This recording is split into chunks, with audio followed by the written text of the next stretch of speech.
जय हिंद मित्रांनो. तर बघा, बऱ्याच मुलांचं नाही का असं म्हणणं आहे की आम्ही रनिंग ज्यावेळेस करतो त्यावेळेस नाही का खूप नाही का दम लागतो. तर ह्या दम लागण्यावरती काही उपाय आहे का?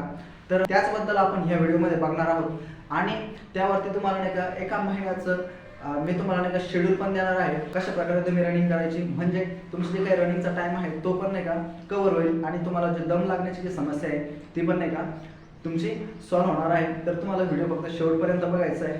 खूप इम्पॉर्टंट आणि खूप महत्त्वपूर्ण असा व्हिडिओ हा होणार आहे. तर चला सुरू करू. तर बघा मित्रांनो, कोणी पण नाही का ज्यावेळेस नाही का रनिंगला सुरुवात करतात तर कोणीही असो तो सुरुवातीला नाही का त्याला दम लागणारच, कारण कोणतीही गोष्ट ही नाही का सरावाने होत असते, बरोबर आहे का नाही? तर तुम्ही नाही का सगळ्यात पहिले ज्यावेळेस नाही का रनिंगला नाही का ग्राउंडवरती जातात तर सगळ्यात पहिले तुम्हाला काम करायचं आहे तर ते म्हणजे नाही का वॉर्मअप. म्हणजे बघा, एका उदाहरण थ्रू मी तुम्हाला ही गोष्ट समजावून सांगतो. समजा आपली मोटरसायकल आहे, तर मोटरसायकल आपण ज्यावेळेस स्टार्ट केली तर आपण डायरेक्ट चौथा गिअर टाकून आणि क्लच सोडतो का आणि गाडी चालवायला लागतो का? तर नाही. आणि असं जरी आपण केलं तर काय होणार, तर गाडी नाही का बंद पडेल. त्यामुळे काय करावं लागतं, फर्स्टली आपल्याला गाडी चालू करावं लागते, त्यानंतर पहिला गिअर टाकून हळूहळू क्लच सोडून एक्सिलेटर करावं लागतं, म्हणजे गाडी थोडी रन होती. त्यानंतर थोडंसं अंतर गाठल्यानंतर आणखी आपण दुसरा गिअर टाकतो. असं करत करत आपण चौथ्या गिअरपर्यंत जातो, बरोबर आहे. त्याच पद्धतीचं ह्युमन बॉडी पण आहे. तर बॉडीला म्हणजे डायरेक्ट जर तुम्ही सुरुवात केली, ग्राउंडवरती उतरले आणि जोरात धावायला लागले तर 100% तुम्हाला दम लागणार. हे कुठपर्यंत, जोपर्यंत तुमच्या बॉडीला सवय होत नाही तोपर्यंत. म्हणून ग्राउंडला गेल्यानंतर सगळ्यात पहिले बॉडी तुम्हाला वॉर्म करायची, म्हणजे गरम करून घ्यायची आहे. तर बॉडी जे काही वेगवेगळे वॉर्मअपचे एक्सरसाइज आहे त्या तुम्हाला करून घ्यायच्या आहे. त्यानंतर तुम्हाला ट्रॅकवरती धावायचं आहे. त्याचबरोबर जर तुम्ही लगेच समजा 1600 मीटर मारणार तर तुम्हाला दम लागणार म्हणजे लागणार. त्यामुळे काय करायचं, सगळ्यात पहिले ज्यावेळेस तुम्ही स्टार्टिंग करताय तर नाही का लॉंग रनिंग नाही करा. तर आपण ज्यावेळेस लॉंग रनिंग करणार आहोत तर समजा 5 किंवा 6 किलोमीटर तुम्ही समजा लॉंग रन करताय तर तुम्हाला एकदम फास्ट नाही, स्लो नाही का तुम्हाला रनिंग करत करत राहायचं आहे. आणि ज्यावेळेस समजा तुम्हाला थकल्यासारखं वाटेल, आता 5 किलोमीटर आहे, तुम्ही 3 किलोमीटरपर्यंत कॉन्स्टंट म्हणजे सारखं पळत गेले, पण मध्येच काय झालं, तुम्हाला नाही का विकनेस आलाय, थकवा जाणवतोय, त्यावेळेस काय दम लागलाय, त्यावेळेस काय करायचं, तर नाही का 100 किंवा 200 मीटर 100 किंवा 200 मीटरपर्यंत तुम्हाला वॉक करत जायचं, म्हणजे चालत जायचं आहे. आणि पुन्हा तुमचं जे टार्गेट आहे 6 किलोमीटर किंवा 5 किलोमीटरचं ते तुम्हाला कंप्लीट करायचं आहे, बरोबर आहे. अशाने काय होईल, तर तुमच्या बॉडीला नाही का एक सवय लागेल आणि जे काही श्वासोश्वासाचा प्रॉब्लेम आहे तो नाही का कंट्रोल होण्यास मदत होईल.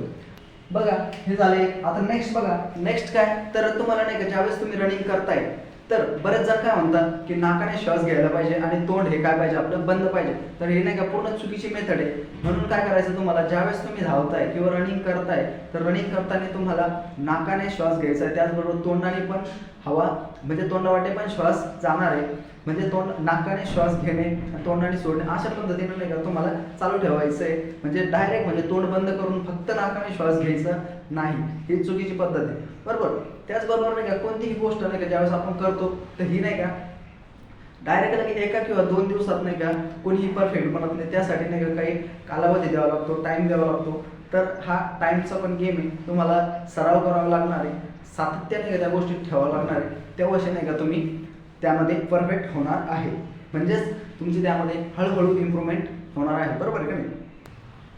आता नेक्स्ट बघा, नेक्स्ट काय, तर तुम्हाला नाही का रिपिटेशन मारायची. समजा नाही का 400 मीटरचा ट्रॅक आहे तर रिपिटेशन म्हणजे कसं, तीच क्रिया नाही का पुन्हा पुन्हा करणं. पण नाही का आता सुरुवातीचा पिरियड आहे तर तुम्ही काय करायचं, जे जे काही रिपिटेशन आहे, आता 400 मीटरचा ट्रॅक आहे तर त्याला नाही का 1.5 मिनिटं लागू द्या किंवा 1 मिनिट 40 सेकंद लागू द्या, पण नाही का ते तेवढ्या टायमात नाही का कव्हर करायचं आहे. जशी जशी तुम्हाला सवय होत चालेल तसं नाही का तुम्ही त्या टायमात कमी करू शकता, टाइम कमी करू शकता. म्हणजे कसं, तर एक जो राऊंड आहे तो नाही का तुम्ही 1 मिनिट 10 सेकंद किंवा 1 मिनिट 15 सेकंद अशा दरम्यान नाही का मारण्याचा प्रयत्न करायचा आहे. जरी तुम्हाला नाही का जो काही राऊंड आहे, चक्कर आहे, तो मारताना तुम्हाला दम लागला तरी पण तुम्हाला खेचायचं आहे. म्हणजे तुमची नाही का हृदयाची जी काही क्षमता आहे ती त्या ठिकाणी वाढणार आहे, म्हणजेच तुम्हाला दम लागणार नाही. म्हणून तुम्हाला ह्या क्रिया सारख्या करायच्या आहे. आणि हे रिपिटेशन नाही का तुम्ही कमीत कमी किती, तर हे 400चे रिपिटेशन हे कमीत कमी तुम्हाला 10 रिपिटेशन मारायचे, बरोबर आहे का नाही. तर याच्यामध्ये तुम्ही एका रिपिटेशनमध्ये नाही का असं म्हणजे बरं 2-3 मिनिटाचा गॅप ठेवू शकता किंवा एक रिपिटेशन मारायचं, पुन्हा 400चा एक एम्प्टी राऊंड तुम्हाला मारायचा आहे. तर नेक्स्ट बघा, ज्यावेळेस नाही का आपली बॉडी जर पूर्णपणे रिकवर नसली, म्हणजे आपण एक दिवस वर्कआउट केलंय आणि दुसऱ्या दिवशी जर तुमची झोप झाली नाही, आपण जास्त वेळ मोबाईल बघितला किंवा आणखी दुसरं काहीतरी हे केलं, तर तुमची नाही का झोप नाही झाली, तर आपण नाही का जे काही वर्कआउट आहे ते प्रॉपर करू शकत नाही. म्हणून नाही का बॉडीला कमीत कमी 7 ते 8 तास नाही का तुम्ही रिलॅक्स केलं पाहिजे, झोप घेतली पाहिजे. त्याचबरोबर बघा, आता श्वसनाचे नाही का आपण काही एक्सरसाइज आहे त्या बघणार आहोत. त्याने नाही का आपला जो काही दम आहे तो न लागण्यासाठी फायदा होणार आहे. तर बघा, पहिलं तर नाही का एकदम आपण नाही का श्वास घ्यायचा आहे, बॉडीमध्ये पूर्णपणे श्वास घ्यायचा आहे आणि जास्त वेळ नाही का, म्हणजे मध्ये जोपर्यंत आपल्याला असं वाटत नाही की आता मी ठेवू शकत नाही, तोपर्यंत नाही का त्याला पूर्ण ठेवायचं आहे आणि बाहेर सोडायचं. म्हणजे श्वास घ्यायचा काही वेळासाठी नाही का, तो नाही का बॉडीमध्ये ठेवायचा आणि त्याच्यानंतर बाहेर सोडायचा. हे एक झालं श्वास घेण्याची पद्धत. त्यानंतर आणखी दुसरं बघा, श्वास नाही का घ्यायचा आणि लगेच बाहेर सोडायचा, घ्यायचा बाहेर सोडायचा, घ्यायचा आणि बाहेर सोडायचा. तर त्याचबरोबर श्वास नाही का घ्यायचा, म्हणजे शरीरामध्ये नाही का श्वास घ्यायचा, त्याबरोबर एक वेळेस सोडायचा, त्यानंतर थोडं स्टॉप करून पुन्हा सोडायचं. म्हणजे बघा असं, अशा पद्धतीनं तुम्हाला श्वास घ्यायचा आणि सोडायचा आहे. आणखी तुम्हाला नाही का अनुलोम विलोम नाही का ही क्रिया करायची. म्हणजे एका हाताच्या ह्या अंगठ्याने ही नाकपुडी अशी दाबायची आणि ह्या नाकपुडीने तुम्हाला श्वास मध्ये घ्यायचा आहे आणि दुसऱ्या नाकाने थोडा वेळ मध्ये ठेवून हे जे मधलं बोट आहे हे ह्या साईडला ठेवून तुम्हाला ह्या नाकपुडीने श्वास बाहेर करायचा आहे. असंच ह्या हाताने पण तुम्ही करू शकता. अशा क्रिया ज्यावेळेस तुम्ही करणार, तुम्हाला नाही का जो काही रनिंग करताना जी दम लागण्याची क्रिया आहे ती होणार नाही. म्हणजे हे नाही का तुम्ही ज्यावेळेस समजा योगा वगैरे करताय, ह्यामधला हा पार्ट आहे, पण हे नाही का तुम्हाला श्वासोच्छवासासाठी खूप नाही का याचा फायदा होतो. ठीक आहे. त्याचबरोबर बघा, आता जे काही रनिंगचं तुम्हाला शेड्यूल आहे तर ते मी तुम्हाला या ठिकाणी सांगणार आहे. तर चला, तर बघा, तुम्हाला नाही का रनिंग करताना दम नाही लागला पाहिजे, त्यासाठी नाही का एका हप्त्याचा नाही का जो काही वर्कआउट आहे तो मी तुम्हाला या ठिकाणी सांगणार आहे. तर बघा, हा तुम्ही नाही का कंटिन्यू करू शकता. म्हणजे 2-3 महिन्यापर्यंत तुम्हाला जोपर्यंत असं वाटत नाही की आपला नाही का दम हा चांगल्यापैकी जिरतोय किंवा आपल्याला दम लागत नाही, तोपर्यंत तुम्हाला ही एक्सरसाइज करायची. तर बघा, आता सोमवार समजा तुम्ही नाही का सोमवारी ग्राउंडला गेले, त्या दिवशी तुम्हाला नाही का 5 ते 6 किलोमीटर नाही का लॉंग रन करायचं आहे. कसं, आता तुम्ही नाही का जस्ट सुरुवात केली रनिंगसाठी आणि तुम्हाला पहिल्याच दिवशी म्हणजे तुम्ही उतरले तर तुम्ही साहजिकच आहे दम लागणार म्हणजे लागणार. पण तुम्हाला काय करायचं आहे, ते 5 ते 6 किलोमीटर आहे ते नाही का कम्प्लीट करायचं आहे. म्हणजे तुम्ही मध्येच थांबले तरी चालेल. आता समजा तुम्ही 5 किलोमीटर घेतलं, समजा 5 किलोमीटर जाणार आहे, तर 5 किलोमीटर रनिंग कसं एकदम स्लो करायचं, म्हणजे एकदम स्लो पण नाही आणि एकदम फास्ट नाही, म्हणजे मीडियमला तुम्हाला धावायचं आहे किंवा रन करायचं आहे. तर त्यामध्ये बघा, समजा तुम्ही 2 किलोमीटर गेले आणि तुम्हाला लई दम लागला, खूप दम लागला, त्यावेळेस काय करायचं, 100-200 मीटर नाही का हे चालत चालत जायचं आहे आणि पुन्हा जे आपलं टार्गेट आहे 5 किलोमीटरचं त्यासाठी तुम्हाला धावायचं आहे. तर अशाने काय होईल, तुम्हाला नाही का जी काही बॉडी तुमचे अशाने काय होईल जी तुमची बॉडी आहे तिला नाही का सवय लागेल रनिंग करण्याची, धावण्याची. नेक्स्ट बघा, आता दुसऱ्या दिवशी ते मंगळवार आहे, मंगळवारी तुम्हाला काय करायचं, 400 मीटर. आता समजा 400 मीटरचा ट्रॅक आहे, हा 400 मीटरचा ट्रॅकचे तुम्हाला नाही का रिपिटेशन मारायचे. रिपिटेशन म्हणजे काय, पुन्हा पुन्हा तीच क्रिया करणे. तर असे तुम्ही नाही का 10 वेळेस करू शकता किंवा सुरुवातीला तुम्ही 4, 5, 6 वेळेस असे हे रिपिटेशन मारू शकता. तर मग त्यासाठी काय करायचं, तर रिपिटेशन मारताना तुम्हाला लावायचा आहे टाइम. तर बघा, सुरुवातीला काय करायचं, 2 मिनिटाचा टाइम जरी लावला तरी चालेल. एक 400 मीटर मारण्यासाठी 2 मिनिटं. तर 2 मिनिटं टाइम लावायचा आणि 400 मीटरचा हा ट्रॅक कम्प्लीट करायचा आहे तुम्हाला. आणि मध्ये नाही का तुम्हाला 1 मिनिटाचा गॅप घ्यायचा आहे आणि पुन्हा धावायला सुरुवात करायची. 1 मिनिट किंवा तुमच्या हिशोबाने तुम्ही जास्त पण वेळ घेऊ शकता, जोपर्यंत तुम्ही असं रिकवर होत नाही, तुमचा थकवा जात नाही तोपर्यंत. आणि नंतर तुमचं नाही का जसे जसे तुम्हाला सवय लागेल तसं तुम्ही नाही का हा 400 मीटरचा जो काही टाइम आहे तो कमी करू शकता. म्हणजे 1 मिनिट 10 सेकंदात तुम्हाला हा ट्रॅक कम्प्लीट करायचा आहे. नेक्स्ट बघा, आता बुधवारचा दिवस आहे, तर बुधवारी काय करायचं, स्लो फास्ट रनिंग करायची आहे, बरोबर. तर स्लो फास्ट म्हणजे कसं, आता समजा 400 मीटरचा हा ट्रॅक आहे, 400 मीटरचा ट्रॅक आहे, त्याच्यामध्ये काय करायचं, सुरुवातीचं 50 मीटर नाही का तुम्हाला स्लो धावायचं आहे, म्हणजे स्लो रनिंग करायची आहे. त्यानंतर पुन्हा जे 50 मीटर आहे ते तुम्हाला फास्ट धावायचं आहे.